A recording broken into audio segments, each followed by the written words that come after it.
Hello fellow gamers, today I'm gonna play Shadow of the Tomb Raider on hard mode. If you're new here, my name is Paul and I'm a regular Joe trying to beat games on hard mode.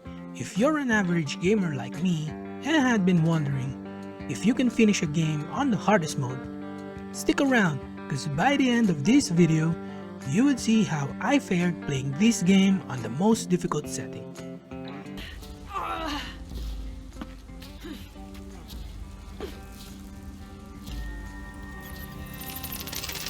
Here are the 4 rules I need to follow. Number 1. The difficulty level must be set on the hardest mode for all parts of the game at all times. Number 2. I must achieve a 90% completion rate overall. Number 3. I must reach the final boss in under 20 hours of total playtime. And lastly, no rage quitting before reaching the final boss. And with that out of the way, let's go! Let's start off with the world map. It's so freaking huge. There's a lot of potential for adventures and tomb raiding. No pun intended. But seriously, it has lots of tombs and crypts to explore. Lara's adventure this time revolves around South America. And although it's concentrated in that region, it has numerous areas for exploration. Now, with the difficulty level set on the hardest mode, platforming was a bit weird, as the markers and clues were not visible, meaning you would have to figure out yourself where to go. So most of the time it looks like I'm committing seppuku in style, but actually it just means that I missed the mark. And once you've chosen the most difficult setting, which is called Deadly Obsession, the option to go back to Pussy mode is no longer available.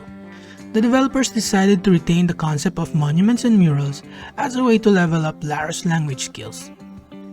But this time, it was tied to some of the side quests and even the main storyline. The frequency of traps were increased, especially in areas where the tombs and crypts are. Identifying one is possible if you've managed to acquire the skill Crow Scanning. But if you get caught in one, it's instant death. And a nasty one at that. One mechanic that the developers also added was rappelling. In the previous installment, you can only use your rope for climbing, which doesn't make any sense at all. Most of the previous mechanics like swinging, tree climbing, wall grappling, and most especially swimming were also retained. Swimming especially plays a big part in this installment, as progression of the storyline involves going through underwater caves and swimming in some areas reminiscent of the 90s era Tomb Raider games. The developers also expanded the market system, which also means expanding my arsenal. Some items that you can find in the wild or from any side quest can be bought from some sellers, which is kinda cool.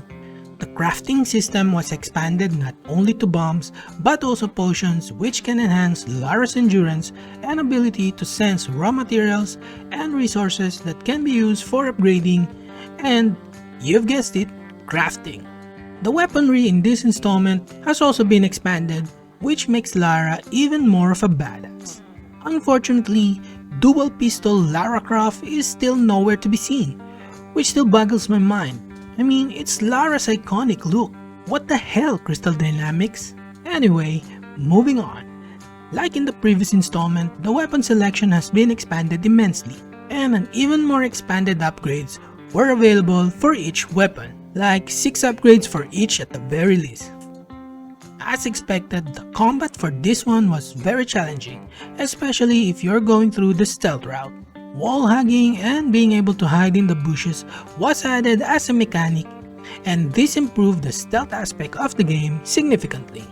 But if you're a very impatient person like me, you're gonna get caught over and over again. The AI also got a huge bump on their difficulty. The aggressiveness was also increased significantly. They're much more harder to deal with and much more resilient than the previous installment. The puzzles for this installment were even more mind-bending. I've spent a significant amount of time solving them, especially during tomb raiding and exploring crypts. Clues and hints are not available in the Deadly Obsession setting. I basically had to rely on pure instinct plus a lot of trial and error. Same goes for exploration. So, how did I fare this time around?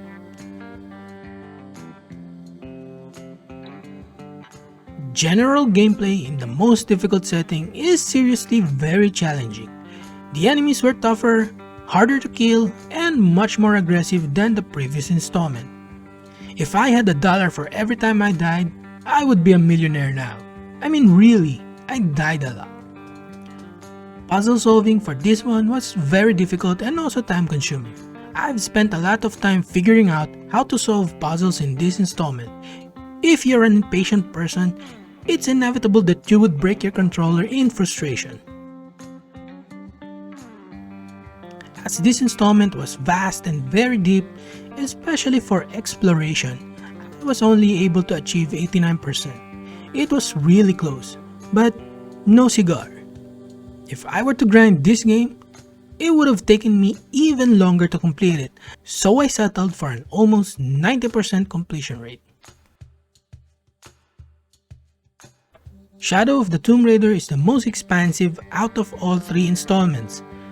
It's so huge that it took me more than 40 hours of total playtime just to reach 89% completion. I could have taken all the time in the world, that is if I didn't have a day job. And so no cookies for me on this one too.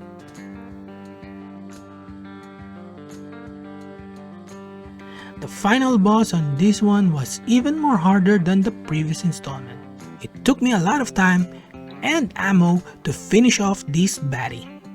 But again, same with the last one, ultimately timing was the key. And when I figured out his weakest moment, I struck as hard as I can to kill the final boss and eventually beat the game in the hardest mode. In the end, I have beaten the third of the series with an overall score of 2 out of 4. And this concludes the series of An Average Gamer Plays Tomb Raider Trilogy. I came, I conquered, and have beaten all 3 installments of the Tomb Raider Survivor Trilogy on the hardest mode. And there you have it guys. Let me know in the comment section what games or what type of games do you want me to see playing in the future. For my next episode of Average Gamer Plays, it's a toss-up between the Soul series and the Call of Duty series. Comment down below which one you prefer. If you were entertained by my pain, hit the like button and smash that bell icon to get notified of my latest uploads. Also, click subscribe. It's free and it would truly help the channel out. Thank you so much for watching until the end, and I will see you fellow gamers on the next one.